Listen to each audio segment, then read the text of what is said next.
creative friends, welcome to my work table and to my channel. Look at this yummy deliciousness. It looks like candy, and I think I'm going to name this project Candy Bracelet. I'm not sure, I'm working on that, but definitely don't eat the beads. So if you have been on my channel, you may have seen recently this earring video that I did, and it was really fun. This is largely a connecting project. So if you know how to make simple loops and you can open and close jump rings, you should pretty much be able to do this. And I show some tips and tricks for making these components. And I don't normally wear like super bold earrings. I like a smaller, more subdued earring.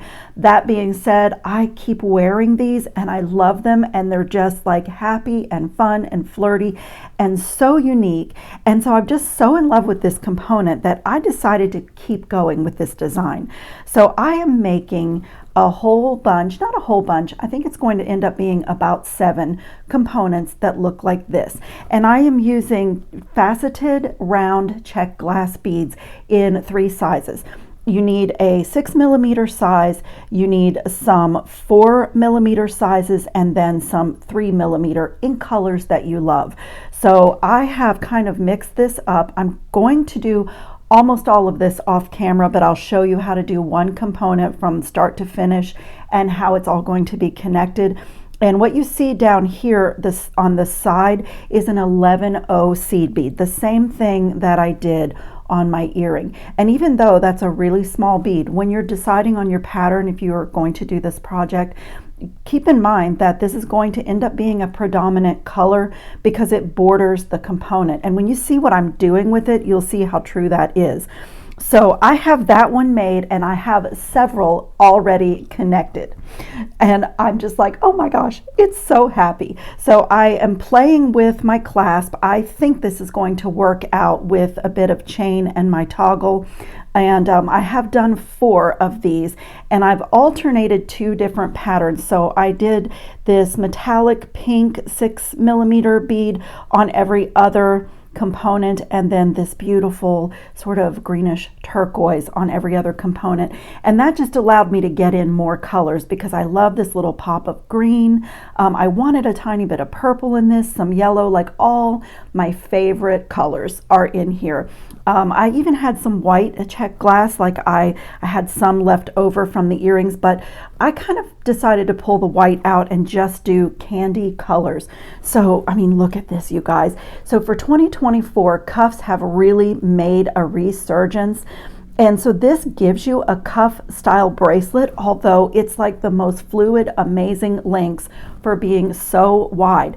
Now, I will say, if you wanted to keep going with your component, if you wanted to add more bars, you could make this even wider. Like you could make it, you know, if you keep going, you could make it really wide. But for me, I thought this was kind of the sweet spot. And you guys, look at the negative space in between each of the components. And now you see why I'm saying your seed bead choice really matters, because it becomes very predominant in the design. And I thought about alternating colors of seed beads too, but for me, I opted to keep this line here solid just because there's a lot going on in this bracelet.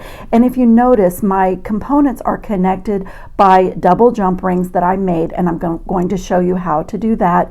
And this is the sweet size. I tried a couple of different sizes, but I wanted it to pretty much all be at the same level there. And so I have been having so much fun with this project, but it's very repetitive. So I'm using 22 gauge wire for everything. Oh, and what's over here? I was thinking how much I love this bead. I might make a dangle for my bracelet with this bead. I don't know if I will, because as I said, there is a lot going on, but I love this flower bead with all of these colors, and it's kind of chunky. So when I get it all put together, I will decide. And I just want to mention that if you do not have faceted Czech glass rounds in all of these sizes and colors in your stash, I highly recommend the Dollar Bead Club. I am a member. Every month I get the Dollar Bead bag and the Dollar Bead box. The Dollar Bead bag is only $8 a month, and you get 4 strands of 4mm Czech glass faceted rounds and 4 strands of the 3mm. And so that's where most of mine come from, because I do get that every month. I also get the dollar bead box, and usually there are a couple of strands among other things in that box. But it is a club. It's like a price club, so you have to be a member to shop the website. But if you love projects like this the way that I do, all of these strands on Dollar Bead Club were $1 a strand. So if this is something that you really enjoy and this is fun for you, you know, $1 a strand, all the sizes and colors you could ever want. It's a wonderful little website. So I highly recommend that. I do have a discount code for Dollar Bead Club if you are not a member, and I can put that in the description box. Also, good to know is that you can be a member by subscribing to the Dollar Bead bag, which is only $8 a month, or the box, or both. But you can also be a member by paying an annual fee, and then you can shop the website as much as you want, and the strands are $1. It's a great resource for jewelry makers, and they always have a great stock in all the different sizes of the Czech glass faceted rounds, Czech glass buttons, there's metal findings, like there's all kinds of things. It's a really great little website. So check that out. If you tap more under this video, my description box will open, and mine are pretty big, so sometimes you have to hit more again to see the whole thing, but that information will be there for you. So I will just say before we go into the next bit of this piece is that in my pattern play, what I have discovered is that 2 6mm Czech glass rounds are the same length this way as 3 of the 4mm Czech glass rounds, and that is the same length as 4 of the 3mm Czech glass rounds.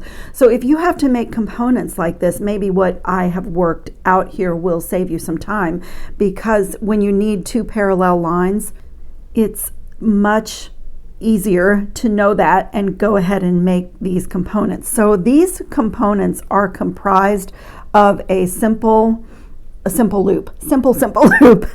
And you're just going to be, as I said, repeating. So I have one of the components made here except for the last one, and I'm going to show you exactly how that comes to be. Now you can totally use your pliers to do simple loops, but I am using my 1.5mm one-step looper.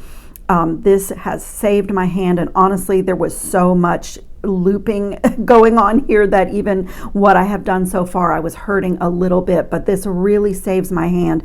And I also love this because this bracelet is like perfection. Every single one of my loops is consistently the same size. If you see all of my components, they are exactly the same size, and even the bars going that way. And I really love that. I mean, it is handmade jewelry, and there are always going to be imperfections because it's not made by a machine. But, you know, I don't want it to look sloppy or messy, and it's really important with parallel lines and these bridges and the geometry here that things are lined up, and you know that they're consistently the same, because then when you start connecting, it saves you a lot of trouble on the back end. So for this, if you put your wire all the way through the guide hole in the back of the tool, it makes a cut right here, so you're just wasting all that wire. So when I don't have any beads on, I just gently close it so that I can see that my wire is just past that back jaw, and the tool saves you the step of cutting a nice blunt cut with your pliers. You can skip that. I'm not with your pliers, with your cutters. And then I just bend it down and warm and straighten the wire so I could see that loop is centered. And now when I have a ton of components to make, I just swing this out of the way and keep it in my hand so that I can keep going, and my loops come out pretty perfect. But sometimes, depending on how the wire went under that mandrel, you may have to close it a little bit, but it doesn't matter to me because I like to work hard in my loops anyway. So I'm doing that, and then let's just line these up. I'm on my alternating component. I have this one here. In fact, let me put my little earrings up here now so you can see what's going on. I have this one done, and I'll show you how to connect, and then I'm alternating these two patterns. So this one will be connected like this. I will also say that sometimes when I'm doing a beaded chain with my one-step looper, I will alternate the direction of my loops, but in this project, all the loops are going in exactly the same direction. So the one-step looper, what is going on here? Sorry guys, I got a little distracted. So the one-step looper makes the loop going up, so the opening of the loop is at the top when I'm holding it like this. And I'm going to make all of them that way. So my last little bridge, or my last little bar on this, is 4 of these 3 millimeter Czech glass beads. Sometimes I'm successful at scooping them all off the strand, except I dropped one. I don't know where it went. Yeah, sometimes I can like pinch a few at once and, you know, get them right onto the wire. Sometimes not. And then I'm going to, as I said, make sure that my loops are going in the same direction.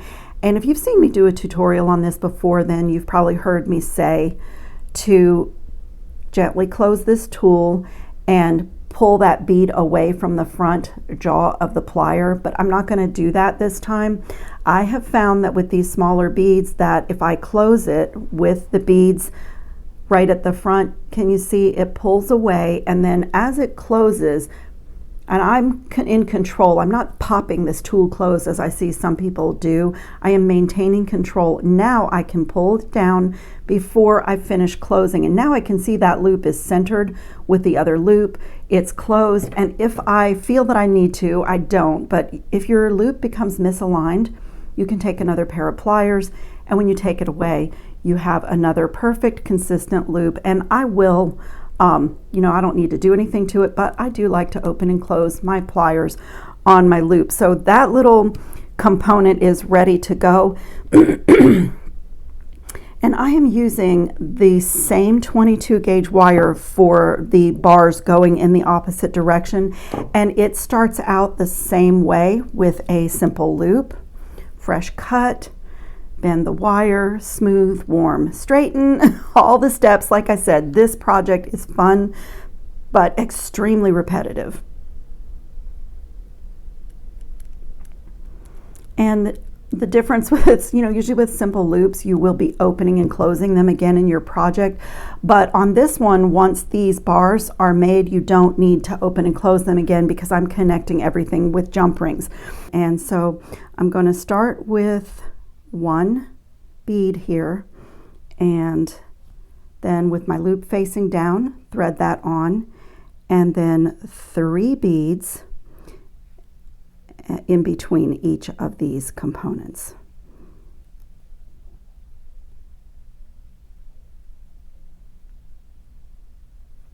And I'll show you on my earrings, and I think this just depends on the seed beads that you choose. I'm making sure that I'm stringing this with the openings of my loops all going what I'm calling the back side. But on my earrings, if you notice that I only did 2 seed beads in between each of the components, and that worked out well for these. They're not crowded, they're laying nicely beside each other.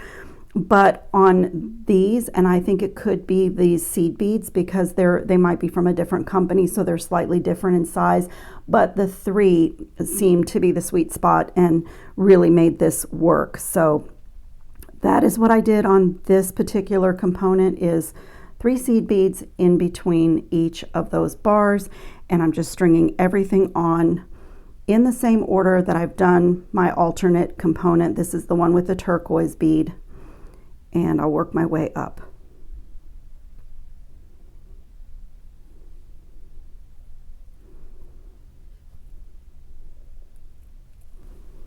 Okay, ending with 1 seed bead. Okay, and so now I have a chance to check before I make that final loop and just make sure that my pattern is accurate the way that I want it compared to the others. Even hold it. It's so colorful that I find myself needing to double check. And so what I found for the secret to this is to push this last seed bead, just to the loop where I want it to finish out. And then I'm going to put this wire through the one-step looper. And if you push really hard, you can see that you're crowding those downward components and they won't lay right.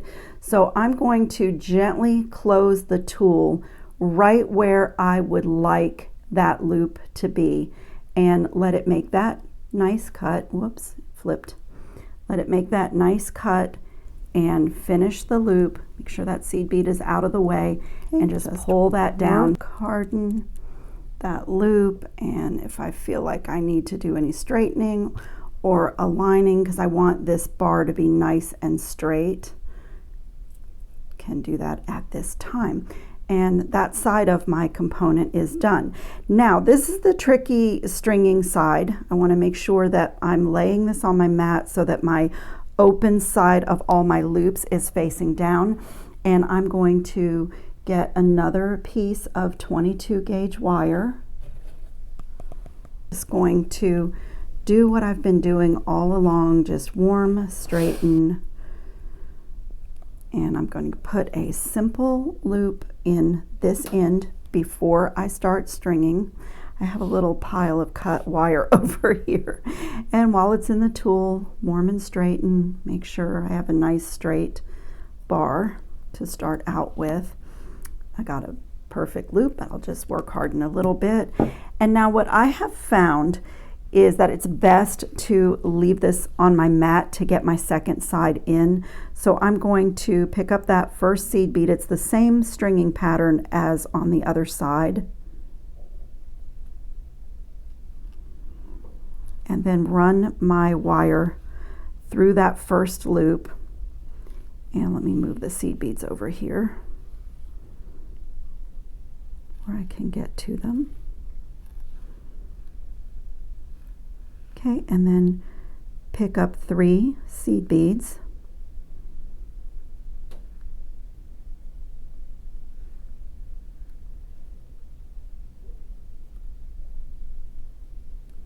Just get them on there and down out of the way, and then pull back and go through the next component, the loop of the next component. And then 3, and just do that all the way up until I have run my wire through the loop of every bar.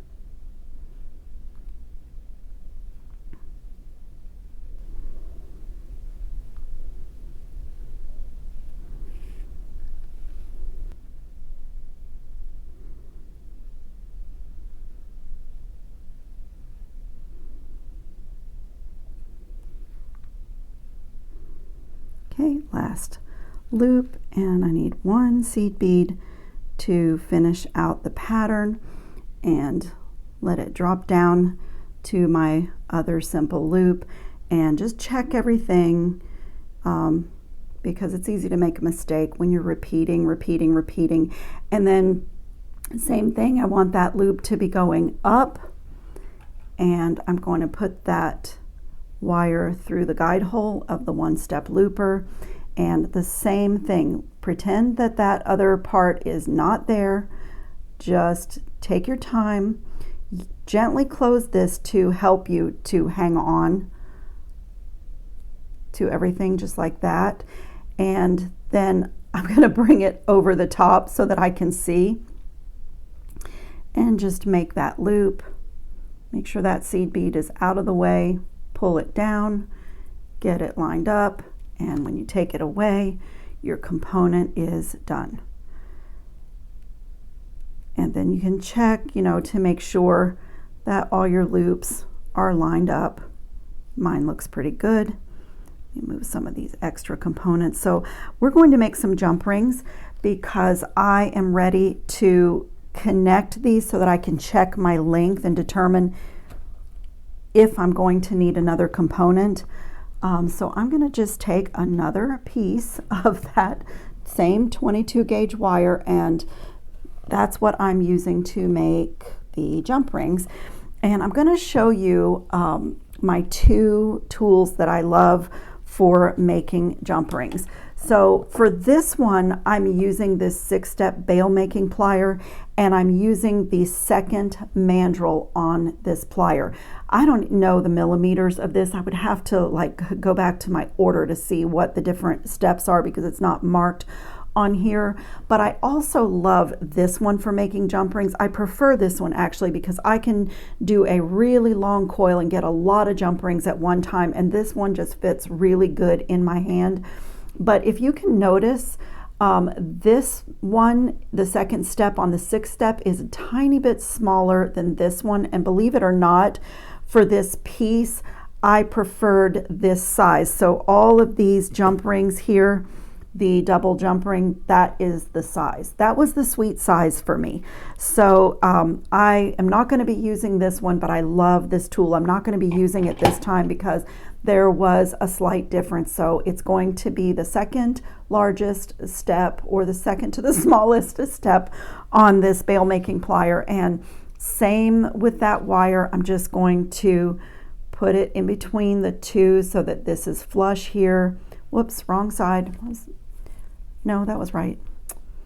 I like this small one too. I have done, I have a little pile off to the side for this really small one, and that's what I used for attaching my chains. So I've actually used both of these, and I'm just going to get it started, wrapping it around, and just push this against my finger and just get as many jump rings as I can fit on this barrel.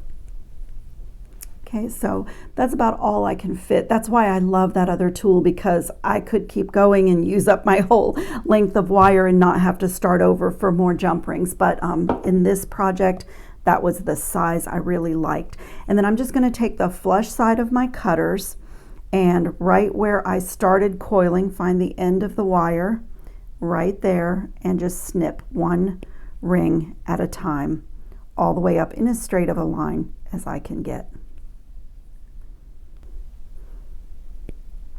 Okay, I may have to go back and make more. This project called for a lot of jump rings because there are, 2 on either side all the way down. So I am alternating these two patterns. So this one would be next, and I've done them in the same direction. So, and it's with the openings facing down. So I'm going to get a jump ring through the first loop and then close it really well and then put a second jump ring in. So just grab this right here and add in my component and close it really well.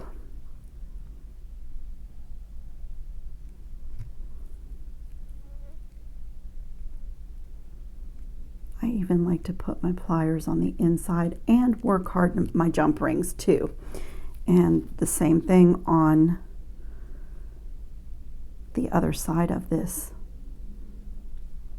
component.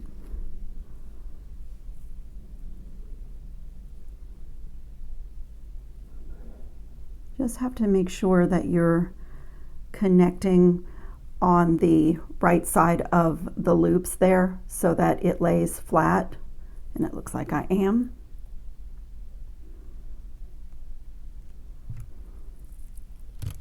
Okay, and now I'm going to go back to those loops and add in the second jump ring.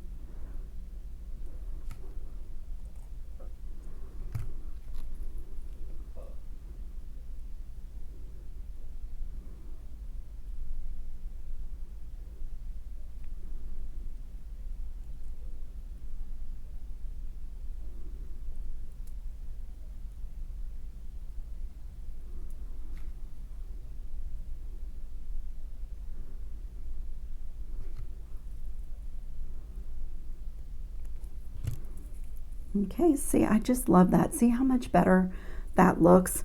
So I'm going to continue like that, put the second jump ring, and then add in this last component and try this on as for size and see if I'm actually going to need to make another one. My next one, if I need another one, is the pink one. So we'll see if I'm going to need one more.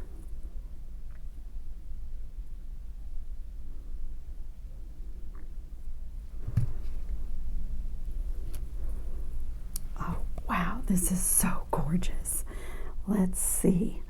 Oh, I think I am done, because by the time I add my chain and my toggle, I think I got my length just perfect. Oh my goodness, you guys, look at this.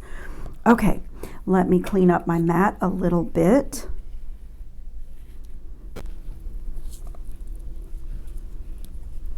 Okay, I have 11 links of this little brass chain that's E-coated so that it won't tarnish. And so the 11 links is because I need a odd number, a middle link, to attach my T-bar. And because the T-bar usually needs a little bit of space, like to go through, I do have some extra jump rings here in case I need to add jump rings to the T-bar side, just to make it easy to take on and off. And then here are those little tiny, the smaller jump rings I told you I made with the tiniest mandrel on this 6-step veil making plier. And that is what I use, just because the chain is so fine. So that is what I use, 2 on each end, to just transition from my last bar into, I have a gold bead there. Sorry, so I'm like squirrel. So this is just, again, simple attaching. And you know, if you can open and close a jump ring, you should be able to do this. And for newer people, you never pull a jump ring, especially these little ones, you can't. You twist like front to back. And I'm going to add that to the end of my bar and close it and work harden it. And then add a second one and the chain on this side.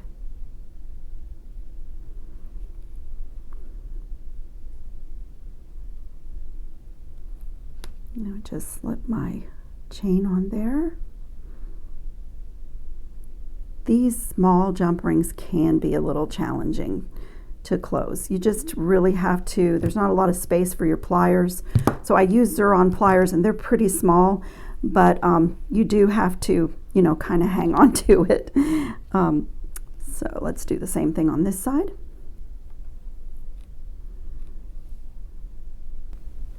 Okay, and now, since my chain is almost the same length as my bar, this is a little tricky because I need to reach the last link with the jump ring, but I got it. And get it closed really well.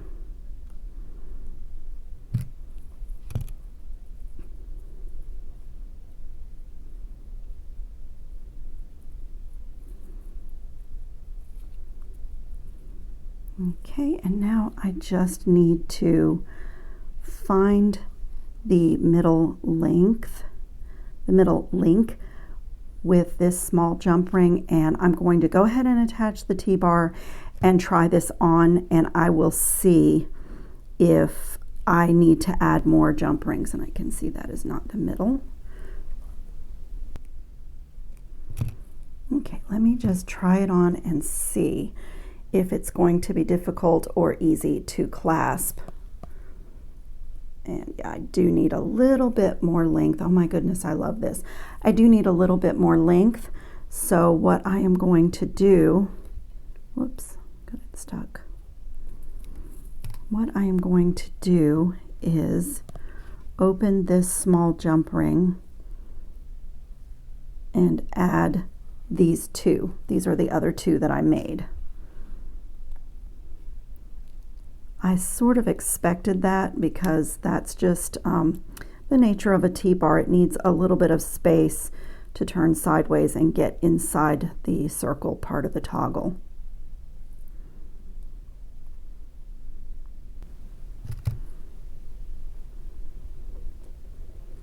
Okay, let's try that. Oh, that's perfect. Absolute perfection. Look at this, you guys. This is so beautiful. I really, really love it. I got my fit just perfect. This is a stunning bracelet. So now I will say this beautiful floral bead came in the dollar bead box this month with this collection, and I absolutely love it. And I normally, need a dangle or a charm on a bracelet, but I think in this case, I think that this bracelet just stands alone without dangles and cha-chas and things hanging off of it. But I will show you what else I made doing the same thing with this component. I did a necklace pendant, and I did the exact same thing with the component here, but I didn't do the second bar. Instead, on those loops, I did Czech glass bead dangles, and I used the same chain that I used to finish off the ends of my bracelet. And so I have this little coordinating necklace. It's so sweet and so pretty. I will have to put some pictures up where you can see how pretty it hangs with the little dangles. I just kind of mixed in all the colors.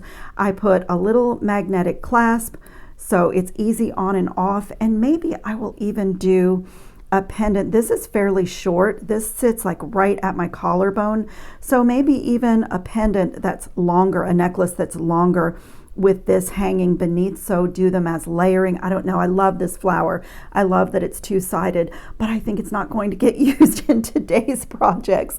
So I really hope that you enjoyed this video and that you got some inspiration or a little tidbit of technique from me. That's what I always hope. And, I hope you'll have fun with this design and make it your own. If it's a project that appeals to you, do check the description box. Check out Dollar Bead Club. It's amazing, especially if you love Czech glass beads as I do. And I thank you so much for watching. I will put also in the description box, I will put links to this earring video. If you like the ring I'm wearing, I did this. It's super easy. This is like a 20-minute video, and that's only because I was talking a lot in it, but it's a really fun project. So I thank you again for watching, and I will see you in the next video. I hope you're all safe and well and having fun on your beading mats.